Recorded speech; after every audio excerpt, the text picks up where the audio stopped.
Welcome back. It is Wednesday, April 10th, and the MLB. Our four best bets are on the way. It's Austin, joined by Logan. Let's recap yesterday. Another winning day for us. So close to a sweep, a 3-1 day. Let's talk about it. Nerfy Nation, another winner. Mariners, Blue Jays, we will take that. Nerfy Nation now, I think, 8-3 on the year. A great start. Orioles, first 5 team total. They got that done. Ended up scoring 7. Scored a lot in the end of that game. And Jackson Holiday supportedly called up. We'll see if he makes his debut today. Now, our hit parlay was a little bit tricky, as Jung-Ho Lee got a hit, but Corey Seager did not play. So it was a one-leg hit parlay. Terrible value. Still cashed and built your bankroll up. I guess we'll take it. It's better than losing a unit, but not really a full unit cash like we normally have it. And then Yankees and Giants moneyline parlay, Logan. Oh, man, the Giants, I know you were asleep, but boy, they had so many chances. Bases loaded, bottom of the ninth, down 2. They couldn't get anything. But either way, it was a 3-1 day. That would have been a nice sweep, but we cannot get that sweep. But we're not going to complain about 3-1 days, 26-9 run. Let's continue that momentum today.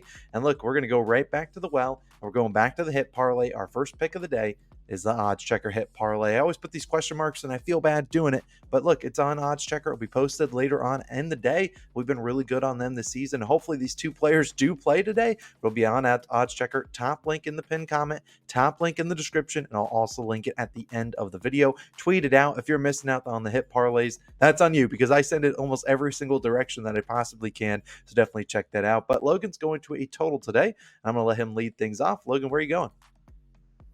Yeah, I'm going to a total yesterday. Giants pissed me off on the money line side. But we're going to the Astros and Royals game, and I'm taking the over 9 runs. Minus 105 odds on BetMGM is your best value there. Now, I do like the over between these two teams. 9 is kind of a steep total. You know, we're not picking like a 7.5 over. 9 is tough. But the final score yesterday does not reflect how many runners were on base for each team. You look at the box score, you see a 4-3 final score. You might think, okay, well, we're asking for 10 runs, 9 to push this total. But look at the box score. Houston, 5 for 18 with runners in scoring position, 13 left on base. Royals, 3 for 11 with runners in scoring position, 10 left on base. Both teams, double-digit left on base, for both those teams. And they had double-digit runners in scoring position opportunities. Yes, that does include extra innings. But you still have to think to yourself, what could that final score look like if they were just a little bit better with runners in scoring position? It could have looked a lot, it could have been a lot of more damage than just 7 total runs in that one. Now, who's starting for the Royals today? It's Seth Lugo, 0.71 ERA and a 1.03 WHIP. If Seth Lugo finishes the year with an under 1 ERA and doesn't get injured, I'll probably quit this show. Yeah, but no, just kidding. But I mean, look at Seth Lugo. The numbers are great to start, but his expected ERA is where the truth is. His expected ERA 4.05, which aligns with the mid-3 ERA pitcher he's been over the last 2 years. He's not a sub-1. He's not even a sub-3. He's about a mid-3 ERA type pitcher. And in 30 plate appearances, this Astros lineup smokes Seth Lugo, hitting .423 with only a 10% K rate. Seth Lugo is not a strikeout pitcher. He does struggle to get the swing and a miss this late in his career. This Astros team should be able to get some pretty hard contact extra base hits against Seth Lugo. The Astros just had 14 hits as a team yesterday, just only 3 runs to show for it. That is a statistical anomaly, especially in baseball. So I think they should be able to bring the bats against Seth Lugo and the Royals today. Now on the other side, Spencer Arrighetti makes his MLB debut. Not going to lie, don't really know much about this guy. I don't really keep up with minor league baseball that much. But there's always questions about command and control making your MLB debut, because you can pitch really well in the minors. You can have like a sub-3 ERA in the minors, which is what he had. But when you're looking at big league hitters, they don't chase like minor league hitters. They also, there's a little bit of a nerve factor up there, and sometimes you cannot be putting your pitches where you want in this one. And this Royals team can definitely make him pay for it. Now, the unknown can either work in our favor, or against us. There are some times when I do pick, against a pitcher making his MLB debut, and he goes out there and cooks. And I was like, wow, I didn't see that coming. And neither did the hitters, because there's no familiarity there. But I'm going to go ahead and bet against that today. I just think the reason why Spencer Arrighetti is thrust into action is because of how injury depleted this Astros pitching staff is. It's kind of like by necessity. It's not that they really wanted to start him here. And that's kind of why I think he doesn't go out and pitch 6 innings scoreless. But if he does, just remember, I half called it. But Royals hitting 244 against righties and are 13th in runs scored per game at home. Solid offense for the Kansas City Royals. I trust bats like Bobby Witt Jr. Maikel Garcia went 0 for yesterday. I think he bounces back today and in the leadoff spot. And Salvi Perez with the clutch hit in extra innings. I think they give Arrighetti some long at-bats and make him work.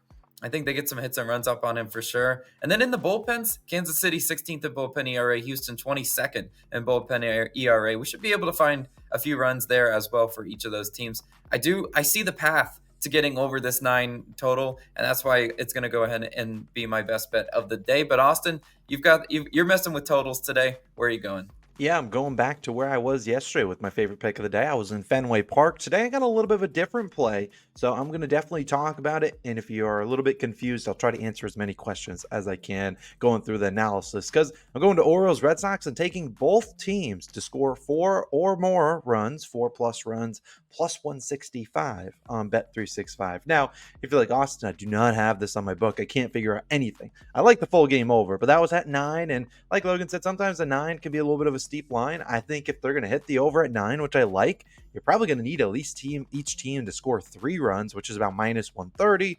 I don't really want to lay juice on something like that, so I'll go for plus 165, risk 1 unit to win 1.65. If you're on Bet365, you're on DraftKings, typically you can just go into the same game parlay tab and just take each team's alternate team total line. Same thing for FanDuel, you can do that. The problem is FanDuel currently does not have the alternate team total line up, but they will eventually. They're not going to keep that market away. You should be able to just take the alternate team totals, put them in a same game parlay. Both teams to score 4 more runs, plus 165. If you get better value, congrats. You can get some more money in your pocket. Now, let's talk about Cole Irvin and Cutter Crawford, who will go for both of these two teams. Now, Cutter Crawford's going to start for the Red Sox, and honestly, you look at his stats so far this year, you'd be like, dang, this guy's been pitching pretty well. And the Red Sox have actually had some great production from their pitching staff this year, but I think the books expect some progression coming in hot for Mr. Cutter Crawford, because he's listed at 2.5 earned runs at minus 160. He had a 3.5 earned runs line at plus value, but they dropped it down to 2.5 for juice. I mean, Crawford's a guy that is going to rely on the swings and the misses and the whiffs and the strikeouts. This is not an Orioles team that really whiffs a ton. They are 4th fewest strikeouts in the MLB. And if Crawford's not getting those swings and misses, not getting the chases on the pitches out of the zone, he's going to have to throw it into the zone, and that's where the Orioles can do some damage. As I said at the top of the show, Jackson Holliday was called up from the minors yesterday. Will he start today? I don't know. They certainly could use it because the Orioles offense hasn't looked great recently. Hopefully Colton Cowser is still in the lineup, because he carried us yesterday to a victory for the Orioles' first 5-team total. But at the end of the day, I think this O's team, we know if they're slumping, they're not doing too well, we know they can click it and turn it on instantly. As a team that's stealing a lot, this team, as Logan always likes to say, they kind of try hard, and that's what you want to see, a team that is capable of those hit parades. They're not relying on home runs to score runs. When one hit starts, sometimes it snowballs in 2, 3, 4, and Crawford could get into an inning that it's just terrible. I really do think they'll be able to put up some runs on him. Now on the flip side, need some runs from the Red Sox too, because the Orioles, they score 10 runs and the Red Sox score 1, doesn't help us at all. But Cole Irvin will start for the Orioles. Only 1 start this year, 4 earned runs allowed in 5 innings pitched. Look, the Red Sox yesterday, goose. They really sucked. They had 2 hits. One of them came in the first inning to ruin the Nerfy. It was a Tyler O'Neill homer. They only had 1 hit the rest of the game. They hit a .069 yesterday. I think they bounce back here. They saw him last April, almost an identical, type of outing. 6 earned runs from Mr. Cole Irvin. And Cole Irvin is a guy that walks too many guys. He just doesn't get any strikeouts either. So, look, they had to deal with Mr. Corbin Burns yesterday, a guy that is capable of getting those swings and misses, disguising his pitches. That is not Cole Irvin. His strikeout line is probably like 2.5 or 3.5 today. So I think the Red Sox bounce back. The last time they hit below 200 as a team, they bounced back and scored 12 runs.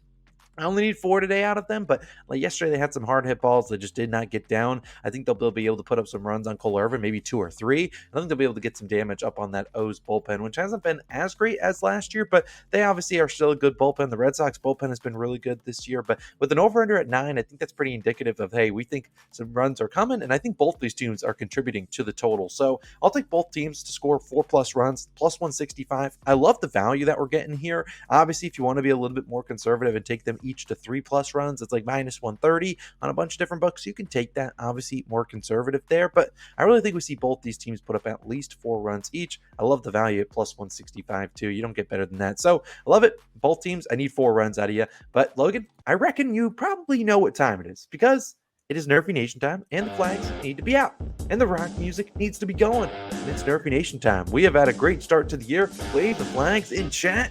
Let's hopefully cash another one today. Now, there were a couple different options. We did consider Blue Jays Mariners, but we never like to trust Mr. Yerfy Logan Gilbert on the mound. That man, I don't know, he sucks in the first. So we're going actually to a different game that I really like, and you're going to get some decent value on this no run first inning because we're heading out to Anaheim, where we're taking the Angels and Rays no run first inning, which is currently about minus 105 on DraftKings. This will not be one that a lot of people will be on, but I think we got a good chance here as we have 2 former relievers going for each of these 2 respective teams. Jose Soriano will start for the Angels. He was actually one of their better relievers last year. They kind of turned him into he's still kind of a reliever. That's how they use him, but they're going to use him, I believe, as their starter today. I don't expect him to go out there and throw 8 innings. If he throws 8 innings, well, the Rays got absolutely cooked. But Soriano is a guy that is used to coming in and having to be locked in from the go. He's not really trying to set up a ton of his pitches because he's out there to get those outs. And typically he was trying to get 3 outs, maybe 2 innings pitched. Recently, they've been letting him use him for about 3 innings. That's honestly good with me. He has a 4.5 ERA, 1.17 whip. He has no, Yerfy or Nerfy stats because he didn't start any games last year. But assuming he's the starter today, which I hope he is, I think he can go out there and get these Rays out who are 19th and first inning runs. The top of their lineup has really not produced as much as you would really want from the Rays so far this season. Are they annoying? Will they be annoying? Yes, they're the Tampa Bay Rays, but I still do think that Mr. Soriano can get us those first 3 outs and get the ball rolling. But Logan, who's going to be pitching in the bottom half of the inning for the Tampa Bay Rays? Yeah, it's going to be Zach Littell starting for the Rays, scheduled to start. The Rays could always pull him to a pitcher switch on us. But Littell, 13-1 on Nerfies last year, 7-1 on the road. This season, he's 1-1 so far on Nerfies. His yes run first inning or Yerfy was allowed in Coors Field. I cut him a break there. Coors Field is a place where Nerfies go to die. That's why they're all plus value. Littell is a really solid pitcher, as shown by his numbers last year. I think he's able to get those 3 outs we need. I'm not really afraid of the Rendon, Moniak, Shanuel, whoever they want to start in the top 2. Trout is menacing. Trout is scorching hot right now.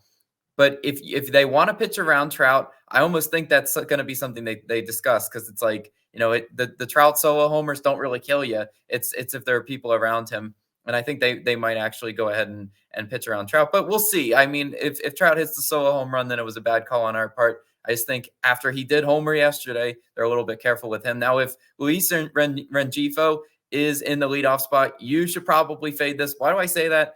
We have terrible history on Angels no-run first innings. When that guy is in the top of the lineup, he always hits solo home runs on us. So I hate Rengifo. I hate that man. He's a menace to us, but we really like this Doran first inning.